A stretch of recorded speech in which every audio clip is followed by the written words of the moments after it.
Ini akan bikin geger. Ternyata selama ini kita keliru menyebut penguasa Laut Selatan. Bukan Nyi Roro Kidul, melainkan Kanjeng Ratu Kidul. Nyi Roro Kidul hanyalah pesuruh dalam hierarki gaib yang konon berdiri di sebuah kerajaan alam, serba emas, tempat roh dan jin berkumpul tanpa tata krama, hingga harus ditertibkan. Dan yang mengungkap ini bukan sembarang orang, juru kunci resmi keraton di Parangkusumo, Mbah Sarjini, yang puluhan tahun menjaga tradisi di Batu Gilang, pusat laku tirakat para leluhur, termasuk kisah Panembahan Senopati. Lalu, bagaimana dengan stigma pesugihan? Benarkah itu bagian dari perjanjian gaib atau justru salah kaprah yang dibesar-besarkan? Malam ini kita bongkar hierarki gaib sumpah lama, sampai alasan kenapa sebagian pejabat diam-diam datang memohon hajat. Siap dengar versi yang tak pernah berani diucap keras-keras? Sebelumnya, bantu subscribe, like, dan tulis amin di kolom komentar. Semoga rezekinya lancar, amin. Angin sore Parangkusumo berembus pelan, membawa aroma asin laut, dan bisikan mitos yang telah berumur ratusan tahun. Ombak memecah karang dengan suara berat, seperti napas panjang dari dunia lain yang menunggu untuk didengar. Di antara suara deburan itu, berdiri sosok tua berkopiah hitam dengan sorot mata teduh. Mbah Sarjini, juru kunci resmi yang ditunjuk langsung oleh Keraton Yogyakarta, bukan sekadar penjaga tempat, melainkan penjaga warisan tak terlihat, penghubung antara dunia manusia dan alam kidul yang menyimpan ribuan kisah yang tak pernah rampung. Malam itu, suasana terasa berbeda. Tim penelusur dari Jakarta datang dengan rasa penasaran yang bercampur takut. Selama ini mereka hanya mengenal Laut Selatan dari cerita menyeramkan, tempat orang mencari kekayaan lewat pesugihan, tempat roh gentayangan dan penunggu laut yang haus tumbal. Namun di hadapan Mbah Sarjini, semua itu seolah goyah. Dengan suara serak tapi tegas ia berkata, "Nak, Laut Selatan bukan tempat jin menakut-nakuti manusia. Ini adalah kerajaan alam, ciptaan Tuhan, bukan buatan tangan manusia." Kalimat itu membuat suasana hening. Laut di kejauhan seolah berhenti bernafas. Dari sinilah kisah sebenarnya dimulai, kisah tentang kerajaan kidul, tempat yang konon berdiri di dasar samudra, dengan dinding-dinding berkilau keemasan, dan istana yang dijaga oleh ribuan roh dan makhluk tak kasat mata. Menurut Mbah Sarjini, di sanalah bermukim Kanjeng Ratu Kidul, sosok agung yang mengatur seluruh makhluk bawah laut agar tak mengganggu manusia. Namun legenda ini sering disalahpahami. Banyak yang mencampur adukkan nama Kanjeng Ratu Kidul dengan Nyi Roro Kidul, padahal keduanya berbeda. Nyi Roro Kidul hanyalah pesuruh, bukan penguasa. Kalau laut ini bergolak, kata Mbah Sarjini, itu bukan murka Kanjeng Ratu, tapi karena manusia lupa adab. Kalimat itu menjadi tamparan halus bagi siapapun yang datang dengan niat tak bersih. Mereka yang berharap pada jalan pintas bukan laku. Selama puluhan tahun Mbah Sarjini hidup sederhana di rumah kecil dekat pantai. Tidak ada kemewahan, hanya kesetiaan pada amanah keraton. Setiap pagi ia berjalan menyusuri pasir, menancapkan dupa di Batu Gilang, dan berdoa agar laut tetap tenang.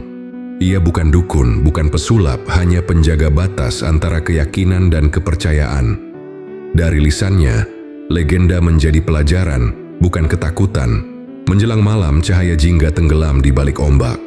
Siluet Mbah Sarjini tampak seperti bayangan waktu yang tak lekang.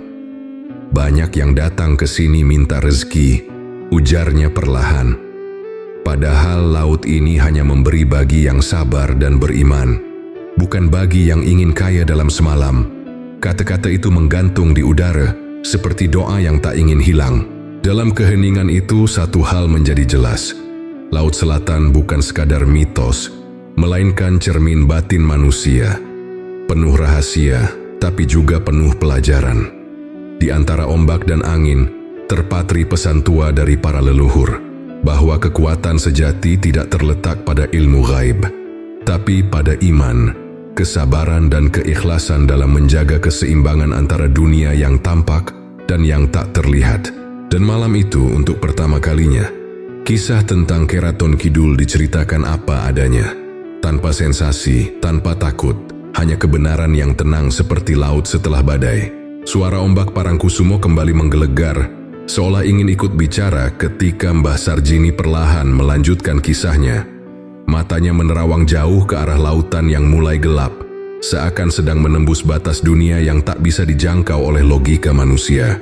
Di dasar samudra sana, katanya pelan, ada kerajaan yang tidak bisa dijelaskan dengan kata-kata. Bukan manusia yang membangunnya, tapi alam sendiri yang menciptakannya. Ia menatap laut lekat-lekat, lalu menunduk khidmat. Di antara desiran angin dan aroma garam, ia mulai melukiskan gambaran yang sulit dipercaya. Kerajaan itu, kata Mbah Sarjini, berdiri megah dengan dinding dari batu-batu mulia. Lantainya berkilau seperti emas cair, dan atapnya memantulkan cahaya hijau kebiruan, seperti ombak yang membeku di udara.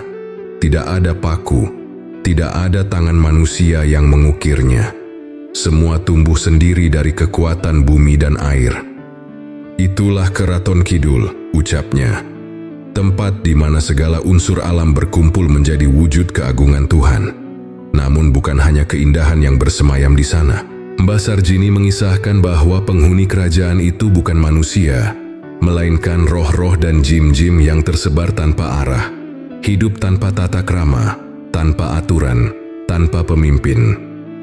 Mereka seperti angin, katanya, berjalan kemana suka, kadang menyentuh manusia tanpa izin. Dari sinilah muncul gangguan, mimpi buruk, suara aneh, hingga kecelakaan di laut.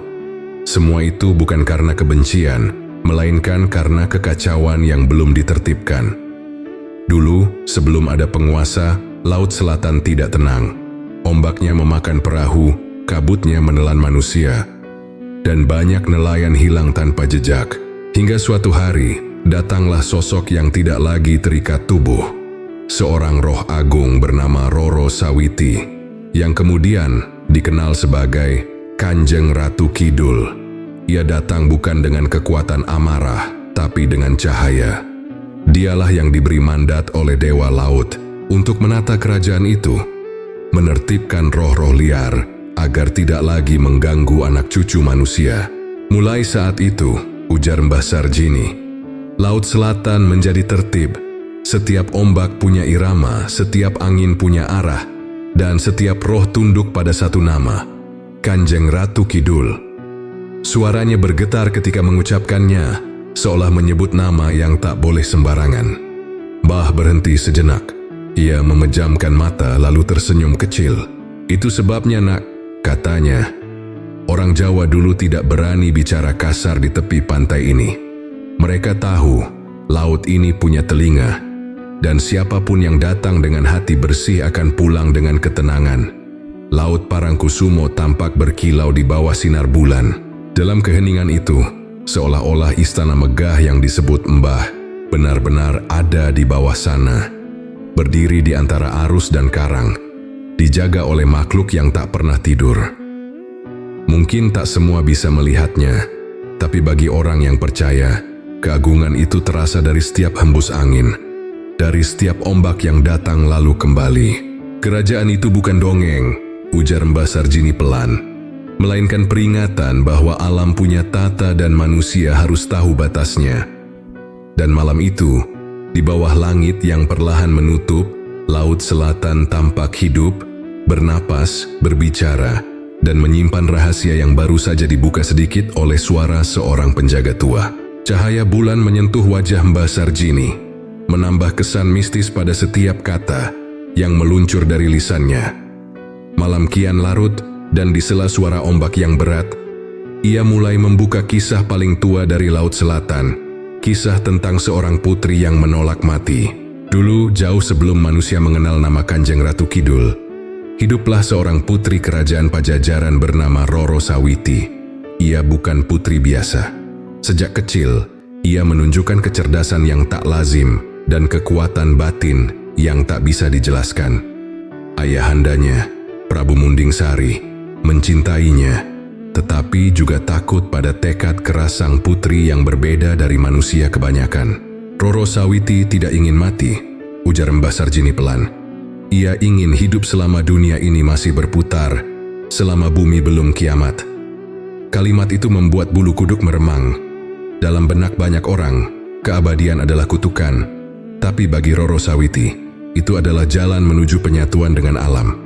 Ketika keinginannya ditolak sang ayah, ia meninggalkan keraton dengan hati hancur. Ia berjalan tanpa makan, tanpa minum, menembus hutan dan gunung hingga tiba di tepi laut selatan. Di sanalah, dalam keheningan ombak dan pasir, ia bersujud dan berdoa berhari-hari. Ia memohon agar keinginannya dikabulkan, agar ia tidak mati seperti manusia biasa, melainkan hidup selamanya sebagai bagian dari alam itu sendiri. Dan doanya didengar, kata Mbah Sarjini sambil menatap laut. Dewa laut muncul di hadapannya dalam wujud cahaya yang menyilaukan. Dewa itu berkata, "Kamu tidak bisa hidup abadi dengan raga, tapi kamu bisa hidup sebagai roh sejati. Tinggalkan tubuhmu, dan engkau akan memimpin para roh yang tersesat." Dengan penuh keyakinan, Roro Sawiti menuruti titah itu. Ia menutup mata, meninggalkan raganya di pasir, dan berubah menjadi roh murni. Di saat itulah laut selatan bergetar, dan dari dalam samudra muncul sebuah istana megah yang terbuat dari cahaya dan batu permata. Para roh liar yang dulu berkeliaran tanpa arah kini berlutut, tunduk pada sang penguasa baru. Dari sinilah gelar itu lahir, Kanjeng Ratu Kidul, ratu yang menjaga keseimbangan antara dunia manusia dan dunia roh. Sejak saat itu, lautan menjadi tenang. Ombak yang dulu buas berubah lembut, seakan tahu bahwa di bawah sana telah berdiri seorang ratu yang berkuasa, bukan dengan amarah, tapi dengan kasih dan kebijaksanaan. Ia menjaga batas antara dunia, memastikan roh-roh tidak mencampuri urusan manusia, dan manusia tidak melewati garis yang bukan miliknya. Mbah Sarjini tersenyum samar. Makanya nak, orang dulu selalu menghormati laut. Mereka tahu, di balik setiap gelombang ada mata yang mengawasi. Bukan untuk menakut-nakuti, tapi untuk menjaga keseimbangan. Suara ombak malam itu terdengar lembut, seperti sedang berdoa. Dan di antara hembusan angin yang dingin, seolah ada gema bisikan, Kanjeng Ratu Kidul masih ada, masih berkuasa, dan masih menjaga dunia dari ketidakseimbangan manusia. Malam semakin larut. Ombak Parangkusumo terus datang dan pergi seperti detak waktu yang tak pernah berhenti. Mbah Sarjini duduk bersila di depan rumah kayunya, menatap langit gelap yang tanpa bintang. Di wajahnya ada ketenangan, tapi suaranya kali ini terdengar lebih dalam, seolah ia hendak membuka rahasia yang selama ini disalahpahami banyak orang. "Anak muda," ujarnya perlahan, "orang-orang sering salah menyebut nama. Mereka pikir Kanjeng Ratu Kidul dan Nyi Roro Kidul itu satu sosok, padahal keduanya berbeda, sangat berbeda." Kalimat itu membuat suasana seketika hening. Angin laut berhenti sesaat seolah turut mendengarkan. Mbah Sarjini melanjutkan ceritanya, menggambarkan betapa perbedaan dua nama itu telah melahirkan banyak kesalahpahaman, bahkan ketakutan di kalangan manusia. Menurutnya, Kanjeng Ratu Kidul adalah roh agung, penguasa alam kidul yang diberi mandat langsung oleh Dewa Laut untuk menjaga ketertiban. Ia bukan makhluk jahat, bukan pemberi pesugihan, apalagi penjerat jiwa manusia. Ia adalah pengatur keseimbangan yang bertugas memastikan bahwa roh-roh dan makhluk halus di lautan tetap tertib dan tidak mencampuri urusan manusia. Sedangkan Nyi Roro Kidul, kata Mbah Sarjini, hanyalah pesuruh abdi yang melaksanakan titah sang ratu. Ibaratnya seperti ajudan, katanya sambil menatap ke laut. Ia menjalankan perintah, menjaga batas, tapi bukan penguasa. Tapi manusia lebih sering mengenalnya karena nama Nyi Roro Kidul lebih populer di cerita rakyat. Dari situlah kesalahpahaman dimulai.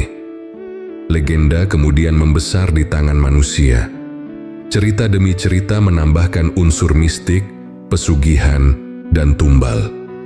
Nama Nyi Roro Kidul diseret ke dalam kisah-kisah yang menakutkan. Padahal hakikatnya tidak demikian. Banyak yang datang ke pantai ini, ujar Mbah Sarjini, bukan untuk berdoa atau mengenal sejarah, tapi untuk mencari kekayaan instan. Mereka lupa, laut bukan tempat meminta. Laut adalah tempat mengingat. Ia menunduk, menatap pasir yang berkilau di bawah sinar lampu minyak. Yang datang dengan niat kotor akan pulang dengan ketakutan, tapi yang datang dengan hati bersih akan pulang dengan ketenangan. Kata-kata itu menggema seperti nasihat leluhur yang turun dari masa silam. Malam itu, suasana Parangkusumo terasa berbeda. Seolah dua nama itu, Kanjeng Ratu Kidul dan Nyi Roro Kidul, muncul di antara kabut berdiri berdampingan namun tak sama. Kanjeng Ratu Kidul tampak agung, bercahaya hijau lembut seperti batu zamrud. Sementara Nyi Roro Kidul, sosok pelayannya, berwajah tegas dengan jubah biru laut yang melambai-lambai. Dua sosok itu hidup dalam harmoni, namun manusia seringkali mencampur adukan keduanya dalam cerita yang keliru. Mbah Sarjini menarik napas panjang. Ingatlah, nak, katanya, yang membuat laut menjadi sakral bukan karena isinya, tapi karena maknanya. Kanjeng Ratu Kidul bukan untuk disembah. Ia simbol keseimbangan antara dunia, antara alam, antara manusia dan batinnya sendiri. Angin kembali berhembus membawa aroma garam yang tajam. Dari kejauhan, ombak memantulkan cahaya keperakan, seperti ingin menegaskan apa yang baru saja diucapkan. Malam Parangkusumo kembali hening, tetapi kini di dalamnya tersimpan satu kebenaran yang lama disembunyikan. Bahwa dua nama yang selama ini disamakan, ternyata punya takdir berbeda. Angin malam mulai menghembus lembut ketika Mbah Sarjini melanjutkan kisahnya. Suaranya kini lebih rendah, seakan tak ingin kata-katanya terdengar oleh selain mereka yang benar-benar siap mendengarnya. Nak, ujarnya perlahan, di bawah Kanjeng Ratu Kidul ada banyak abdi, semuanya perempuan. Tapi hanya satu yang paling dikenal manusia, Nyi Blorong. Nama itu diucapkan dengan nada hati-hati. Dalam budaya Jawa, menyebut Nyi Blorong tidak pernah dilakukan sembarangan. Banyak orang menganggapnya simbol pesugihan, penjelmaan ular raksasa, atau penjaga kekayaan laut. Tapi Mbah Sarjini tersenyum tipis, lalu berkata dengan tenang, yang orang tahu cuman kulit ceritanya. Padahal, Nyi Blorong bukan siluman jahat. Ia adalah salah satu abdi paling setia di bawah Kanjeng Ratu Kidul. Ia lalu menggambarkan bagaimana struktur dunia gaib di Laut Selatan sebenarnya teratur seperti pemerintahan di bumi. Di puncak, berdiri Kanjeng Ratu Kidul sebagai penguasa tertinggi. Di bawahnya, Nyi Roro Kidul bertugas sebagai pengatur perintah, penjaga komunikasi antara istana laut dengan dunia manusia. Lalu ada para emban dan abdi dalam yang bertugas menjaga wilayah tertentu di perairan. Salah satu yang paling kuat dan berpengaruh di antara mereka adalah Nyi Blorong. Nyi Blorong itu bukan hanya jelmaan ular, ujar Mbah Sarjini. Ia punya dua wujud. Ketika di hadapan manusia, ia bisa tampil cantik seperti ratu, dengan rambut panjang dan mata tajam. Tapi di alamnya sendiri, tubuhnya bersisik hijau keemasan, seperti naga laut yang bercahaya. Ia menatap jauh ke horizon, seakan sedang melihat sosok itu muncul di antara gelombang. Namun, kekuatan besar itu tidak lepas dari tanggung jawab besar pula. Tugas Nyi Blorong bukan memberi harta, tapi menjaga keseimbangan energi antara dunia manusia dan alam gaib. Hanya saja, manusia yang serakah sering datang memohon hal-hal yang melampaui batas. Ketika mereka datang membawa sesajen dan niat buruk, kata Mbah Sarjini lirih, itulah awal kesalahpahaman itu lahir. Mereka pikir diberi harta, padahal sedang diuji. Ia lalu menunduk menarik napas panjang. Orang zaman dulu paham, katanya, kalau datang ke pantai selatan, jangan minta sesuatu yang bukan hakmu. Minta keselamatan, minta ketenangan hati, bukan kekayaan. Karena yang datang dengan tamak pulangnya akan membawa bayangan sendiri. Malam semakin pekat. Di kejauhan suara ombak bergulung seperti langkah kaki dari dunia lain. Cahaya bulan menimpa wajah Mbah Sarjini yang tenang, tapi matanya menyiratkan kesedihan, seolah ia tahu betapa banyak orang yang tersesat karena salah menafsirkan legenda. Kanjeng Ratu Kidul tidak pernah memerintahkan pesugihan, ujarnya tegas. Yang menciptakan pesugihan adalah manusia yang tak sabar. Hening sejenak, lalu ia menatap laut sekali lagi. Di alam sana, katanya, semua makhluk tunduk pada satu aturan. Adab. Siapapun yang lupa adab, meski manusia sekalipun, akan hilang arah. Dan malam itu, ombak Parangkusumo bergemuruh seolah mengangguk setuju. Di balik gelap laut selatan, nama-nama besar seperti Kanjeng Ratu Kidul, Nyi Roro Kidul, dan Nyi Blorong bukan sekadar legenda, melainkan simbol tentang tata, sabar, dan batas yang mesti dijaga manusia. Langit Parangkusumo menjelang subuh tampak memerah di ufuk timur. Di antara kabut tipis dan suara ombak yang mengalun berat, berdirilah sebuah batu besar yang disebut masyarakat sekitar sebagai Batu Gilang. Batu itu terlihat biasa saja bagi mata awam, hanya sebongkah batu hitam yang menonjol di pasir. Tapi bagi para penjaga tradisi dan peziarah yang tahu sejarahnya, Batu Gilang adalah gerbang sunyi antara manusia dan alam gaib, tempat di mana doa-doa dulu dilahirkan dan perjanjian besar pernah diikrarkan. Disinilah dulu Panembahan Senopati bertapa, kata Mbah Sarjini sambil menunjuk ke arah batu itu. Bukan sekadar duduk diam, tapi menyatukan napas dengan alam. Ia tidak makan, tidak minum, hanya berdialog dengan batinnya. Sampai akhirnya semesta menjawab. Suaranya pelan tapi tegas, seperti menuturkan sesuatu yang sakral. Kisah itu dimulai ketika Danang Sutawijaya, putra Ki Ageng Pemanahan dari Pajang, mendapat pesan spiritual dari gurunya untuk mencari petunjuk ke selatan. Ia diminta menyusuri aliran sungai tanpa makan dan minum, hingga di mana perahunya berhenti, di sanalah takdirnya akan terungkap. Dan perahunya berhenti di sini, ujar Mbah Sarjini, di Batu Gilang. Hari-hari meditasi itu menjadi ujian terberat bagi calon Raja Mataram. Panas siang, dingin malam, dan lapar bukan sekadar cobaan jasmani, tapi penyucian diri. Konon hawa panas dari tubuhnya saat semedi begitu kuat hingga menembus dasar laut, mengganggu ketenangan kerajaan gaib di bawahnya. Dari situlah Kanjeng Ratu Kidul turun tangan. Ratu Kidul merasakan kegelisahan di istananya, lanjut Mbah Sarjini. Ia mengutus Nyi Roro Kidul untuk mencari sumber gangguan itu. Dan ketika sang abdi melihat anak muda yang duduk bersila di Batu Gilang dengan tubuh menyala bagai bara, ia tahu itu bukan manusia sembarangan. Pertemuan itu menandai babak baru sejarah Jawa. Panembahan Senopati bertemu Kanjeng Ratu Kidul dalam keadaan batin yang bersih, bukan untuk meminta kekuasaan, tapi untuk memohon restu agar kerajaan yang akan didirikannya membawa kesejahteraan. Dari situlah lahir ikatan batin yang tidak dimengerti oleh banyak orang. Hubungan spiritual antara penguasa Mataram dan penguasa Laut Selatan. Batu Gilang menjadi simbol dari perjanjian itu, bukan perjanjian darah, melainkan ikrar keseimbangan, bahwa manusia yang memimpin di darat harus berjalan seirama dengan yang menjaga di laut, bahwa kekuasaan tanpa laku batin hanyalah kesombongan. Dan setiap kali Sultan Yogyakarta naik tahta, doa di Batu Gilang menjadi bagian dari ritual yang tidak boleh diabaikan. Mbah Sarjini menatap batu itu lama sekali. Batu ini bukan sekadar benda, katanya. Ia saksi antara dunia yang terlihat dan yang tidak. Siapapun yang datang ke sini dengan hati suci akan merasakan tenang. Tapi siapa yang datang dengan pamrih, laut akan menolaknya. Kabut pagi mulai menipis, menampakkan warna laut yang biru kehijauan. Ombak memantul lembut di kaki Batu Gilang, seolah mengucapkan salam pada para leluhur yang dulu berlutut di sana. Dan dalam kesunyian itu, terdengar gema yang tak bisa dijelaskan oleh logika. Sebuah bisikan lama yang masih hidup, bahwa laut dan manusia pernah bersumpah untuk saling menjaga. Kabut pagi Parangkusumo mulai terangkat ketika Mbah Sarjini kembali berbicara.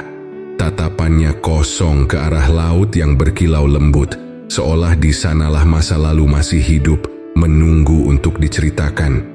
"Nak," katanya perlahan, "di batu gilang itu bukan hanya doa yang terucap, tapi juga perjanjian. Perjanjian batin antara manusia dan penguasa laut." Kisah itu berawal dari semedi Panembahan Senopati. Berhari-hari ia duduk tanpa makan, tanpa minum, tanpa bicara. Tubuhnya menjadi ringan, napasnya menyatu dengan debur ombak, pikirannya terhubung dengan kekuatan yang tak terlihat. Hawa panas dari tubuhnya menyebar hingga ke dasar laut, menembus istana Kanjeng Ratu Kidul. Di sanalah sang ratu merasa ada sesuatu yang berbeda. Bukan gangguan, melainkan panggilan. "Ratu Kidul keluar dari kerajaannya," ujar Mbah Sarjini. Naik ke permukaan dalam wujud perempuan muda yang bercahaya. Rambutnya hijau tua seperti ombak malam, matanya berpendar lembut bagai cahaya zamrud. Ia mendekati Senopati yang sedang bermeditasi, dan seketika seluruh laut menjadi hening. Panembahan Senopati membuka mata, melihat sosok itu berdiri di hadapannya. Tidak ada rasa takut, hanya rasa hormat yang dalam. "Siapa engkau?" tanyanya. "Aku," jawab sang ratu, "penjaga Kidul yang datang bukan untuk menakuti, tapi untuk mengenali hatimu." Dalam keheningan itu, dua dunia bertemu, dunia manusia dan dunia roh. Keduanya berbicara bukan dengan mulut, tapi dengan batin. Kanjeng Ratu Kidul bertanya tentang niat Senopati yang melakukan laku berat hingga mengguncang alam. Dengan tenang, sang calon raja menjawab bahwa ia hanya ingin mendirikan kerajaan yang adil, menata bumi sebagaimana laut telah tertata. Jawaban itu membuat Ratu Kidul terdiam lama. "Kamu bukan orang biasa," katanya, "karena hatimu tidak meminta kekuasaan untuk diri sendiri." Dari percakapan batin itulah lahir perjanjian suci. Kanjeng Ratu Kidul bersumpah akan menjaga setiap raja keturunan Senopati selama mereka memimpin dengan adil dan berpegang pada iman. Ia tidak akan menampakkan diri sembarangan, tetapi akan hadir dalam bentuk bisikan, mimpi atau pertanda di laut. Sebagai gantinya, para Raja Mataram wajib menjaga keseimbangan, tidak merusak alam, dan tidak menjadikan laut sebagai tempat keserakahan. "Banyak orang salah paham," ucap Mbah Sarjini dengan nada tenang. "Mereka mengira Ratu Kidul menjadi istri Senopati. Padahal yang dimaksud adalah ikatan spiritual, bukan ikatan duniawi. Lahir mereka bukan suami istri, tapi batin mereka bersatu dalam tujuan menjaga keseimbangan dunia." Ombak perlahan menghantam batu gilang, menimbulkan suara bergemuruh yang terdengar seperti nyanyian lama. Dalam bayangan air yang berkilau, seolah terlihat dua sosok sedang berdiri berhadapan, Senopati dan Kanjeng Ratu Kidul, dengan cahaya lembut di antara mereka. Tidak ada ketakutan, hanya rasa tentram yang mendalam. Mbah Sarjini menghela napas, menatap laut yang kini mulai terang. "Itu sebabnya," katanya, "setiap Sultan Yogyakarta selalu menghormati Laut Selatan, karena di sanalah perjanjian leluhur mereka masih hidup. Dan siapa yang melupakan, maka akan melupakan akar budayanya sendiri." Angin pagi berhembus membawa aroma garam yang menenangkan. Langit Parangkusumo perlahan berubah biru muda, dan di antara bisikan angin itu, seolah terdengar janji lama yang masih terikat hingga kini. Selama manusia memegang adab dan iman, laut akan tetap damai. Pagi Parangkusumo perlahan menjelma menjadi siang. Ombak mulai menepi lembut, membawa buih putih ke pasir yang masih dingin. Mbah Sarjini menatap jauh ke Cakrawala, lalu berkata pelan, "Dari perjanjian di Batu Gilang itulah kerajaan Mataram berdiri. Sebuah kerajaan yang lahir bukan dari perang, tapi dari laku. Setelah semedinya berakhir, Danang Sutawijaya kembali dari pantai dengan hati yang berbeda. Ia tidak hanya membawa keberanian seorang satria, tapi juga kebijaksanaan seorang yang telah menyentuh rahasia alam. Hutan Mentaok yang dulu dianggap angker, kini terasa jinak. Pohon-pohon besar yang menjulang bagai tembok seolah memberi jalan. Di sanalah ia mulai membabat hutan, mendirikan permukiman, lalu membangun kerajaan. Masyarakat menyebutnya Kerajaan Mataram, dan Danang Sutawijaya diangkat menjadi Panembahan Senopati, gelar yang mengandung makna pemimpin perang dan penata agama. Sejak saat itu, ujar Mbah Sarjini, garis raja-raja Jawa selalu membawa doa dari Laut Selatan. Mereka sadar kekuasaan tanpa laku akan runtuh. Maka setiap raja yang naik tahta selalu ada ritual penghormatan bagi Kanjeng Ratu Kidul. Ia berhenti sejenak, lalu menatap laut. Itulah yang disebut Manunggaling Kawula Gusti, kesatuan antara manusia, alam, dan Yang Maha Kuasa. Ritual itu tidak selalu terlihat, kadang hanya berupa doa, kadang berupa persembahan bunga dan kemenyan di tepi pantai. Tapi maknanya dalam, sebuah pengingat bahwa kerajaan di darat takkan berdiri tanpa keseimbangan dari laut. Di Keraton Yogyakarta, gelar panjang yang diwariskan Senopati Saidin Panatagama Khalifatullah bukan hanya simbol kebangsawanan, tapi janji spiritual untuk menegakkan agama dan menata kehidupan sesuai keseimbangan jagat. Setiap nama dalam gelar itu punya makna, jelas Mbah Sarjini. Sayyidin artinya pemimpin umat, Panatagama artinya penata kehidupan beragama, dan Khalifatullah artinya wakil Tuhan di bumi. Tapi di balik itu semua, ada roh dari laut yang menjadi saksi. Ia tersenyum tipis, seolah mengingat sesuatu yang jauh. Lalu ia menambahkan, Kanjeng Ratu Kidul tidak pernah meminta disembah. Ia hanya menjaga janji. Selama keturunan Senopati berbuat adil, laut akan bersahabat. Tapi, jika keserakahan dan keangkuhan merajai hati manusia, maka laut bisa berubah murka. Kata-kata itu menggema di antara hembusan angin, menciptakan suasana khusyuk yang sulit dijelaskan. Kini, setiap kali Sultan Yogyakarta naik tahta, selalu ada upacara khusus, labuhan, persembahan simbolik ke Laut Selatan, bukan untuk memuja, tapi untuk mengingat. Bunga, kain, dan sesaji hanyalah lambang penyerahan diri manusia kepada keseimbangan alam. Itu tradisi, bukan tahayul, kata Mbah Sarjini. Karena bagi orang Jawa, menjaga hubungan dengan laut berarti menjaga hidupnya sendiri. Ombak kembali datang, menghantam lembut kaki batu gilang, lalu mundur perlahan seperti tunduk hormat. Di antara bunyi ombak itu, suara Mbah Sarjini terdengar bagai doa penutup. Begitulah nak. Kerajaan lahir dari hutan yang dibabat dengan iman dan bertahan karena laut yang dijaga dengan adab. Siapapun pemimpin di bumi ini, kalau lupa dua hal itu, iman dan adab, maka lautan akan bicara lagi. Sore itu, langit Parangkusumo berwarna keemasan. Ombak datang bergulung, memantulkan cahaya matahari yang perlahan tenggelam di ufuk barat. Di kejauhan, beberapa wisatawan tampak berdiri di tepi pantai, sebagian berfoto, sebagian lagi menabur bunga dengan wajah kusyuk. Pemandangan yang kontras antara ritual dan hiburan, antara keheningan dan keramaian. Mbah Sarjini memandangnya lama, lalu menghela napas. Sekarang Laut Selatan bukan hanya tempat laku, tapi juga tempat wisata, katanya dengan nada getir. Tapi apakah mereka masih tahu maknanya? Dulu Parangkusumo adalah wilayah sunyi yang hanya didatangi orang-orang yang siap lahir batin. Tapi kini, setiap akhir pekan puluhan bus wisata datang membawa rombongan dari berbagai kota. Ada yang datang untuk menikmati pemandangan. Ada yang sekadar ingin merasakan aura mistis. Bahkan tak jarang yang datang dengan niat mencari keberuntungan lewat ritual instan. Padahal, ujar Mbah Sarjini sambil menatap laut, yang sakral itu bukan tempatnya tapi niatnya. Ia menceritakan bagaimana Parangkusumo mulai dikenal dunia. Para peneliti dari Belanda, Jepang, hingga Jerman datang menulis tentang legenda Kanjeng Ratu Kidul. Nama itu menembus batas negara, menjadi mitos internasional. Ada yang menulisnya sebagai kisah cinta abadi. Ada pula yang menggambarkannya sebagai roh penjaga laut yang penuh misteri.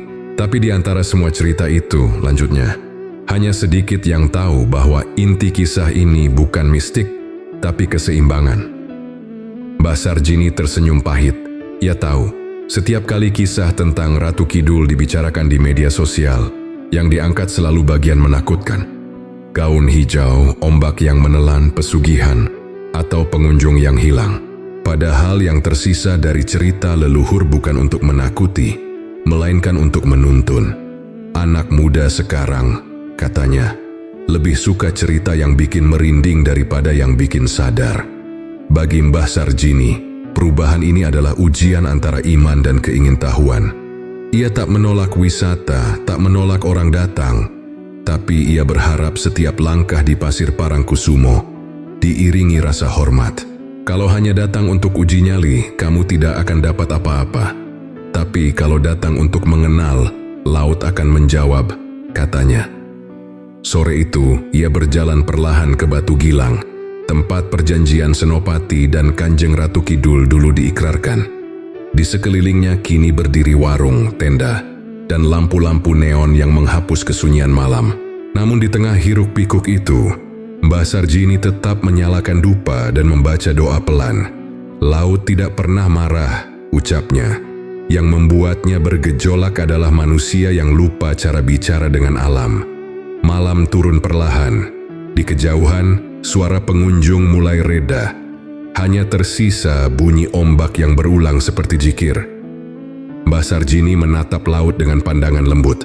Biarlah dunia mengenal Laut Selatan dengan caranya, katanya lirih.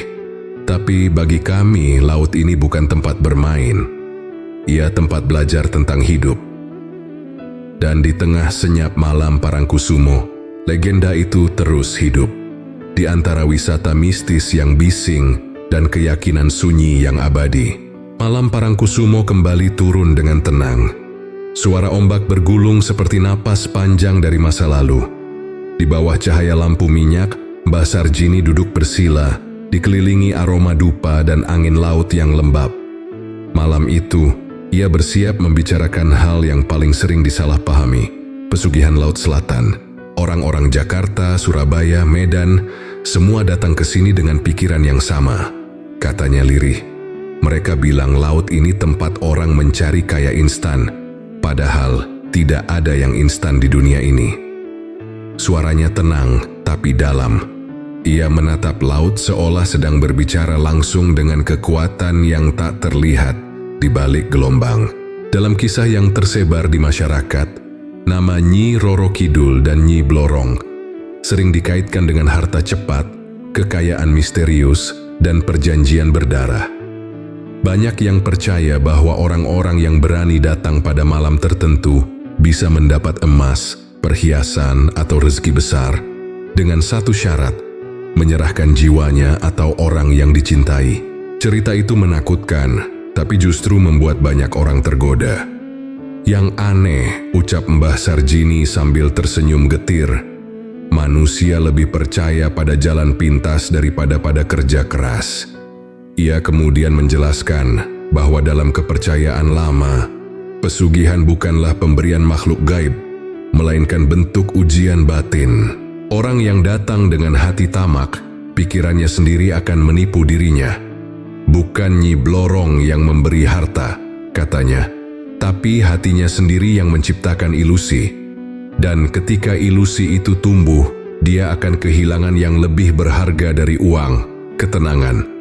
Ia berhenti sejenak lalu menatap penelusur yang duduk di depannya. Banyak yang datang ke saya minta kaya. Saya bilang, kekayaan itu bukan di laut tapi di diri sendiri. Kalau kamu datang ke sini dengan niat bersih, laut akan memberi berkah, tapi bukan berupa emas. Berkahnya adalah ketentraman hidup. Mbah Sarjini mengisahkan satu kejadian yang masih ia ingat jelas. Beberapa tahun lalu, seorang pedagang dari kota datang membawa sesaji dan kain hijau. Ia mengaku ingin bertemu dengan Ratu Kidul untuk meminta rezeki. Malam itu ia semedi di pantai hingga subuh. Ketika kembali, wajahnya pucat, matanya kosong. Katanya ia melihat perempuan cantik tersenyum padanya, ujar Mbah Sarjini. Tapi setelah itu, hidupnya justru hancur. Hartanya habis, keluarganya berantakan. Ia datang minta tolong tapi terlambat. Yang ia kejar bukan restu, tapi keserakahan. Mbah menghela napas panjang. Pesugihan itu bukan ajaran keraton, bukan ajaran Kanjeng Ratu Kidul. Itu ciptaan manusia yang tidak sabar, katanya tegas. Kalau Kanjeng Ratu memberi sesuatu pasti dalam bentuk kebaikan. Ia menolong orang yang tersesat, bukan menyesatkannya. Ombak datang lagi menggulung dengan suara berat. Dalam gelap laut, cahaya bulan menari di atas air seperti pesan diam dari dunia lain. Mbah Sarjini menatapnya lama, lalu berkata pelan, "Laut ini tidak menakutkan. Yang menakutkan itu manusia yang lupa caranya bersyukur." Malam pun kembali tenang, di antara desir pasir dan debur ombak. Kebenaran sederhana itu menggema di hati siapapun yang mendengarnya, bahwa pesugihan bukan jalan menuju kekayaan, tapi jalan tercepat menuju kehilangan. Malam di Parangkusumo semakin sunyi. Hanya suara angin laut yang berdesir pelan dan deburan ombak yang seolah bertasbih di kejauhan.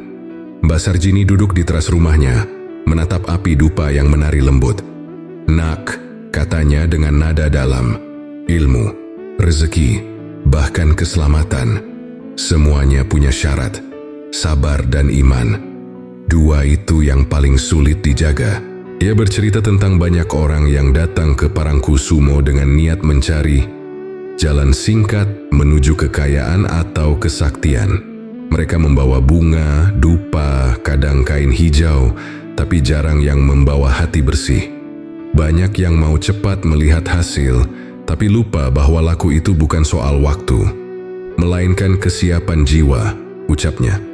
Kalau tidak sabar, bukan berkah yang datang, tapi ujian. Salah satu kisah yang diingat Mbah Sarjini terjadi puluhan tahun lalu. Seorang lelaki muda dari Nganjuk datang dengan niat tirakat di Batu Gilang. Ia berjanji tak akan makan, tak akan bicara, dan akan bersemadi 3 malam penuh. Tapi di malam kedua, laut tiba-tiba bergemuruh, dan suara aneh seperti desis angin memanggil namanya. Ketakutan, ia pun berdiri dan berlari meninggalkan tempatnya. Saat itu, kata Mbah Sarjini lirih, ia kehilangan kesempatan. Laku yang batal karena takut, sama saja dengan niat yang tak jadi. Namun ada juga yang berhasil melewati ujian itu. Seorang ibu tua datang dari jauh, tak membawa apa-apa selain keyakinan. Ia hanya duduk diam, membaca doa tanpa suara di tepi pantai. Ketika kembali, wajahnya berseri, matanya tenang. Ia tak melihat apa-apa, tak mendengar apa-apa, ujar Mbah Sarjini. Tapi dalam hatinya, ia tahu bahwa Tuhan mengabulkan doanya melalui ketenangan. Menurut Mbah, alam gaib bukan untuk dicari, tapi untuk dihormati. Orang yang terlalu berambisi menembusnya justru akan tersesat. Yang bisa melihat dunia itu bukan mata, tapi batin, katanya. Kalau batinmu kotor, yang muncul bukan makhluk suci tapi bayangan dirimu sendiri. Ia kemudian menatap laut yang gelap. Sabar itu kuncinya, lanjutnya. Kalau kamu ingin mendekat pada Tuhan lewat laku, kamu harus siap diuji. Kadang kamu akan digoda, ditakuti, bahkan diperlihatkan keindahan palsu. Tapi kalau kamu kuat, kamu akan sampai pada cahaya sejati. Malam semakin larut, ombak menghantam batu, menghempas kembali dengan ritme yang teratur seperti napas dunia. Dalam suasana itu, kata-kata Mbah Sarjini terasa seperti wejangan lama yang turun dari generasi ke generasi. Bahwa iman bukan sekadar keyakinan, tapi kesetiaan untuk tetap teguh ketika tidak ada yang terlihat. Ia memejamkan mata, lalu menutup pembicaraannya dengan kalimat yang lembut namun penuh makna. Laut ini tidak butuh korban. Ia hanya butuh manusia yang sabar, karena sabar adalah jembatan antara dunia yang tampak dan dunia yang tak kasat mata. Ombak terakhir malam itu datang perlahan, seolah memberi salam. Dalam keheningan yang penuh makna, Parangkusumo kembali sunyi, menyimpan pelajaran lama yang tak akan pernah pudar. Bahwa kekuatan sejati bukan pada kemampuan melihat gaib, melainkan pada kemampuan menahan diri dan percaya kepada Tuhan. Angin malam dari laut selatan berembus lembut ketika Mbah Sarjini mulai membuka kisah yang lebih berani. Kali ini bukan tentang legenda, bukan pula tentang roh, melainkan tentang manusia modern yang datang mencari kekuasaan di tempat yang sama di mana Panembahan Senopati dulu bersemadi. "Nah," ujarnya pelan, "banyak pejabat datang ke sini. Ada yang minta jabatan, ada yang minta dilancarkan urusannya. Tapi tidak semuanya mengerti apa yang mereka lakukan." Ia berhenti sejenak, menatap lautan yang gelap. Ada yang datang malam-malam, diam-diam, dengan pengawal dan sesajen. Mereka pikir laut ini tempat untuk bernegosiasi, padahal laut bukan pemberi kuasa. Laut hanya saksi. Ucapannya mengalun pelan tapi menusuk. Ombak menggulung lebih keras seolah membenarkan kalimat itu. Bagi Mbah Sarjini, tidak ada yang salah dengan berdoa untuk kesuksesan. Yang salah adalah memaksa alam untuk memenuhi ambisi. Ada yang datang dengan pakaian rapi, membawa dupa, tapi hatinya kotor, katanya. Kalau niatnya cuma ingin naik jabatan tanpa peduli kebenaran, laut akan diam. Tapi diamnya laut bukan tanda setuju, itu peringatan. Ia lalu mengisahkan satu peristiwa. Beberapa tahun lalu, seorang tokoh terkenal datang ke Parangkusumo menjelang pemilihan besar. Malam itu, ia semedi di Batu Gilang berharap mendapat restu agar terpilih. Namun setelah ritual selesai, laut justru bergemuruh. Ombak naik tak wajar, dan angin berputar seperti badai kecil. Saya bilang padanya, "Tutur Mbah, bukan laut yang menolakmu, tapi dirimu sendiri yang belum layak." Beberapa bulan kemudian, tokoh itu gagal terpilih. Mbah Sarjini tersenyum tipis. Banyak yang mengira laut ini bisa disuap, tapi laut punya mata yang lebih tajam dari manusia. Ia tahu siapa yang berdoa dan siapa yang berpura-pura. Kata-katanya terasa seperti petuah, tapi juga seperti sindiran bagi mereka yang haus kuasa. Ia juga bercerita bahwa dulu, sebelum era modern, para pemimpin yang hendak naik tahta datang bukan untuk meminta kekuasaan, tapi untuk memohon petunjuk dan restu agar tidak salah jalan. Mereka berdoa agar diberi hati yang adil, bukan tangan yang kuat. Itulah bedanya raja dulu dengan pejabat sekarang, kata Mbah Sarjini lirih. Dulu, mereka takut berbuat salah. Sekarang, banyak yang takut kehilangan jabatan. Langit malam di atas Parangkusumo tampak kelam, tapi di ufuk selatan cahaya bulan mulai muncul dari balik awan. Saya sering bilang, lanjut Mbah, kalau kamu datang ke sini membawa kesombongan, laut tidak akan memberimu apapun. Tapi kalau kamu datang dengan rendah hati, meski tidak mendapat jabatan, kamu akan pulang dengan kedamaian. Ia lalu menatap Batu Gilang, tempat segala permohonan dan perjanjian pernah diucapkan. Batu ini bukan tempat meminta jabatan, ucapnya tegas, tapi tempat menguji niat. Malam itu angin berhenti berembus sesaat. Hening terasa menekan, hanya suara ombak yang perlahan menjauh, seolah seluruh laut menyetujui ucapan sang juru kunci, bahwa kekuasaan sejati bukan yang dimenangkan lewat pesugihan atau ritual, melainkan lewat iman, adab, dan keberanian untuk jujur kepada diri sendiri. Pagi di Parangkusumo terasa lembut. Angin membawa aroma garam yang segar, dan cahaya matahari menembus celah daun kelapa, menyoroti sosok Mbah Sarjini yang duduk tenang di beranda rumahnya. Ia tersenyum ketika ditanya tentang kehidupannya sebagai juru kunci resmi keraton, tugas yang telah ia emban lebih dari 6 dekade. Orang pikir jadi abdi dalam itu kaya, katanya sambil tertawa kecil. Padahal gaji saya dulu cuma 30.000 sebulan, tapi disitulah letak barokahnya. Nada suaranya ringan, tapi matanya menyimpan keteguhan yang dalam. Baginya, menjadi abdi bukanlah soal uang, melainkan soal pengabdian dan keberkahan hidup. Raja tidak membayar saya dengan emas, ujarnya, tapi dengan kepercayaan. Dan kepercayaan itu lebih berat dari semua upah di dunia. Ia kemudian menuturkan kisah hidupnya dengan tenang. Sejak remaja, Mbah Sarjini sudah mewarisi tugas ayah dan kakeknya untuk menjaga pantai selatan.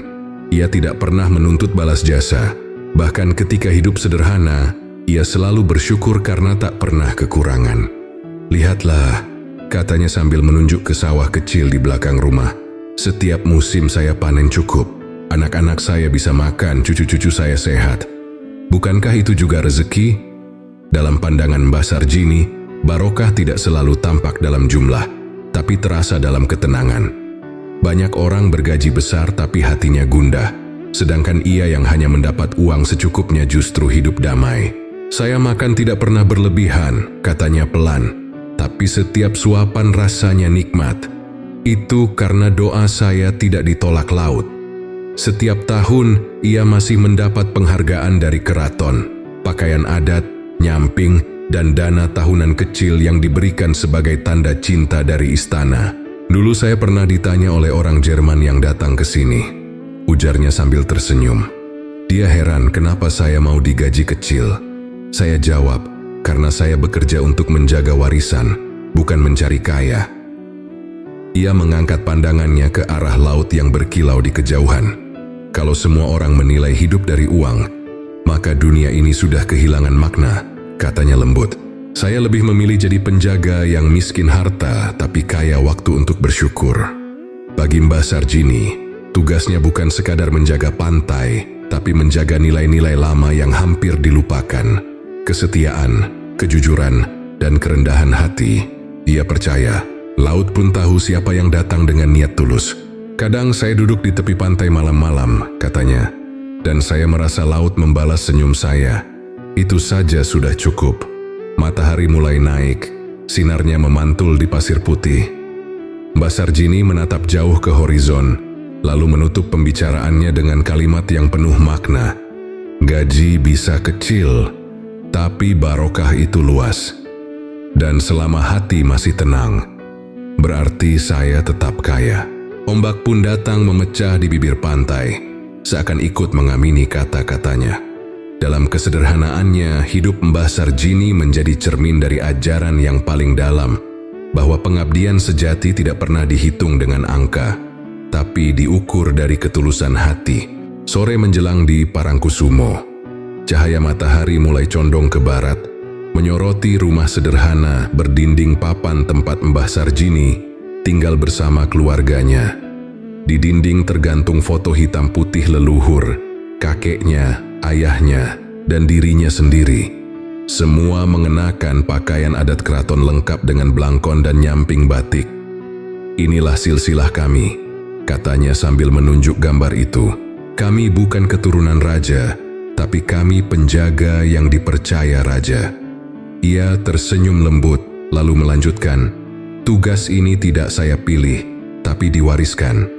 Sejak muda, ia sudah diajarkan ayahnya tentang doa, tata krama, dan batas antara yang terlihat dan tak terlihat. Saat ayahnya meninggal, keraton mengutus abdi dalam untuk menyerahkan amanah resmi padanya.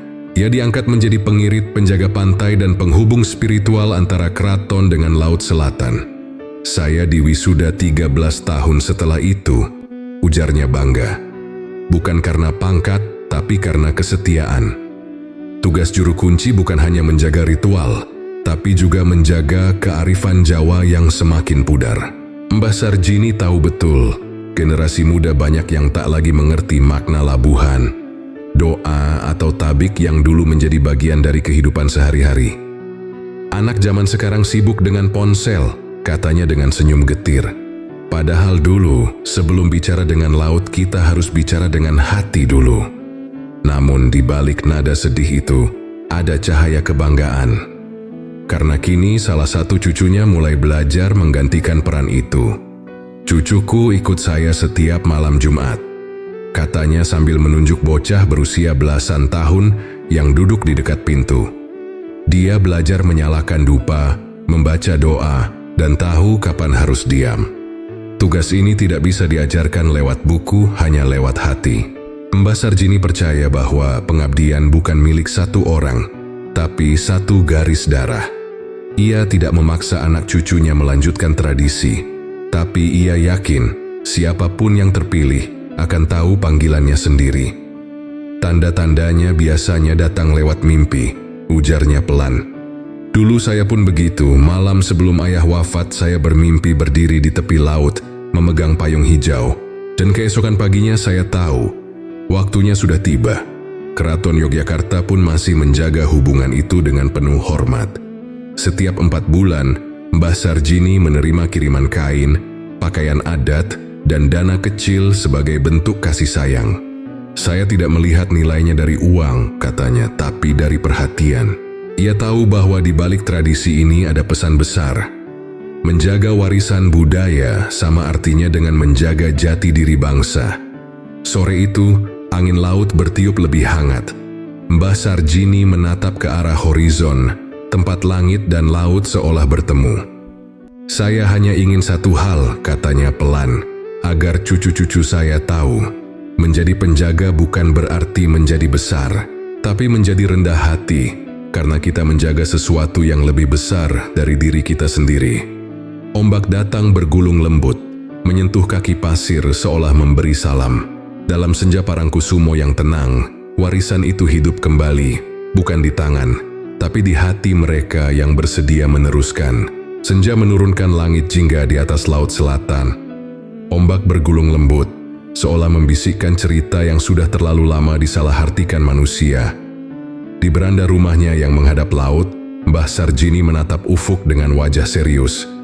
"Nak," katanya perlahan, "sampai hari ini banyak orang masih salah paham. Mereka mencampur adukan nama, kedudukan, bahkan makna dari sosok yang ada di Laut Selatan." Ia menarik napas panjang sebelum melanjutkan. Keraton Kidul, Kanjeng Ratu Kidul, Nyi Roro Kidul, dan Nyi Blorong, semuanya berbeda. Tapi orang suka menyatukannya dalam satu cerita, lalu jadilah mitos yang kabur. Suaranya dalam dan tenang, namun di balik itu terasa nada tegas seorang penjaga tradisi yang ingin meluruskan apa yang telah lama keliru. Menurut penjelasannya, Keraton Kidul adalah alam kerajaan yang terbentuk secara gaib di bawah Samudra Selatan. Bukan kerajaan manusia, melainkan tatanan spiritual yang diciptakan untuk menertibkan roh dan makhluk halus. Keraton itu seperti dunia cermin, ujarnya. Di sana ada aturan, ada tata krama, ada raja dan para abdi. Semua berjalan rapi sebagaimana dunia manusia. Lalu di atas semua itu, berdirilah sosok agung Kanjeng Ratu Kidul, penguasa sejati yang diberi wewenang langsung oleh Dewa Laut. Ia bukan makhluk jahat, bukan dewi yang haus persembahan, tetapi penjaga keseimbangan. Kanjeng Ratu itu manusia yang meninggalkan raganya, tapi jiwanya hidup abadi untuk menata alam, tutur Mbah Sarjini.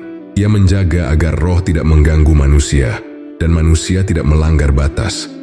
Adapun Nyi Roro Kidul, lanjutnya, adalah abdi utama, pesuruh dan pelaksana kehendak sang ratu.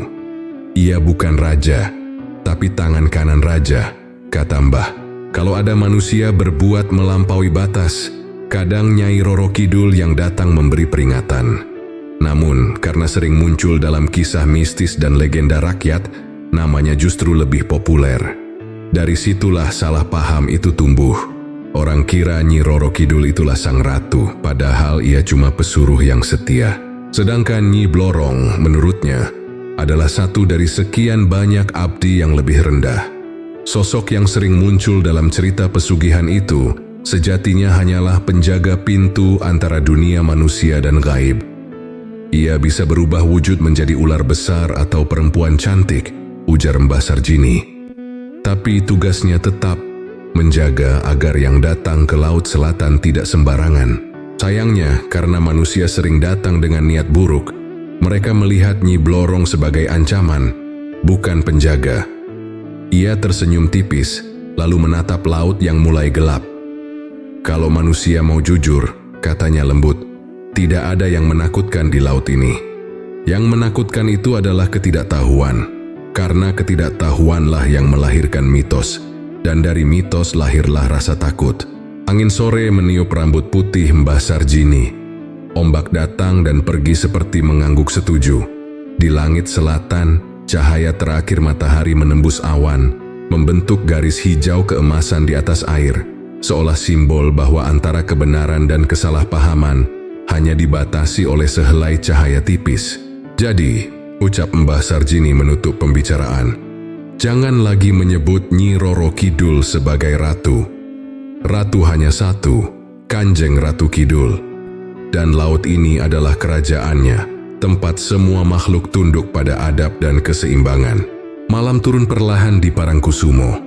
Ombak mengalun lembut, menyapu pasir yang berkilau oleh cahaya bulan. Di kejauhan, siluet Mbah Sarjini tampak berdiri di tepi pantai. Tubuhnya tegap meski usia telah renta. Ia memandangi laut lekat-lekat, seolah berbicara dengan sesuatu yang tak kasat mata. Laut ini, katanya pelan, adalah cermin. Kalau kamu datang dengan hati kotor, yang kamu lihat hanyalah bayangan kegelapanmu sendiri. Suara ombak mengiringi setiap katanya, seperti alunan doa dari zaman yang tak pernah berhenti. Ia lalu berbalik menatap penelusur yang menemaninya malam itu. Matanya memantulkan cahaya bulan. "Anak muda," ujarnya, "pelajaran dari Laut Selatan bukan tentang takut pada roh, bukan tentang pesugihan, tapi tentang adab. Karena adab adalah pagar terakhir antara manusia dan kehancuran." Ia menunduk, mengambil segenggam pasir basah, dan menggenggamnya erat. "Lihat ini," katanya. "Pasir ini lembut karena air yang menyentuhnya dengan lembut juga. Tapi kalau air datang dengan amarah, pasir ini bisa hancur. Begitu pula manusia. Kalau kehilangan kelembutan hati, maka kekuatannya berubah jadi bencana." Kalimat itu menggantung di udara, sederhana tapi menghunjam. Menurut Mbah Sarjini, segala kisah tentang Kanjeng Ratu Kidul, Nyi Roro Kidul, dan Nyi Blorong pada akhirnya bermuara pada satu hal, keseimbangan antara iman dan adab. "Dulu," katanya, "orang Jawa selalu diajarkan 3 hal. Ojo dume, ojo kagetan, ojo gumunan. Jangan sombong, jangan mudah terkejut, dan jangan gampang kagum pada hal-hal aneh. Itulah kunci hidup damai." Ia memandang laut yang tampak berkilau di bawah sinar bulan. Sekarang orang sibuk mencari keajaiban, tapi lupa mencari kebijaksanaan.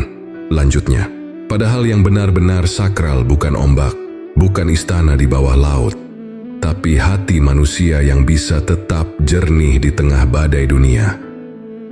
Angin malam bertiup kencang, menggoyangkan nyala dupa di tangan Mbah Sarjini. Ia menutup matanya sebentar, membaca doa dalam hati. "Saya sudah tua," katanya lirih. "Mungkin tak lama lagi giliran cucu saya menjaga pantai ini. Tapi selama masih ada yang mau mendengarkan, saya akan terus bercerita. Karena laut ini menyimpan pesan untuk generasi yang akan datang." Ia menatap horizon, tempat laut dan langit seolah bersatu. Di sana, dalam pandangan matanya yang teduh, tersimpan keyakinan bahwa legenda tidak mati selama manusia masih punya rasa hormat. "Jangan jadikan laut tempat meminta," ucapnya lembut. "Jadikan ia tempat mengingat tentang asal-usul, tentang batas, tentang makna kehidupan." Ombak terakhir malam itu datang perlahan, menyentuh kaki Mbah Sarjini seakan memberi salam. Ia tersenyum, lalu berkata dengan suara yang nyaris berbisik, "Kanjeng Ratu Kidul tidak pernah menakutkan. Ia hanya menegur dengan cara alam. Dan tugas kita manusia hanyalah satu, menjaga adab agar laut tetap tenang." Langit pun memudar ke warna perak, suara ombak, suara angin, dan doa tua dari bibir Mbah Sarjini menyatu dalam harmoni yang abadi. Parangkusumo kembali diam. Tapi dalam diam itu, Laut Selatan terus berbicara kepada siapapun yang mau mendengarkan bahwa menghormati alam adalah bentuk tertinggi dari iman.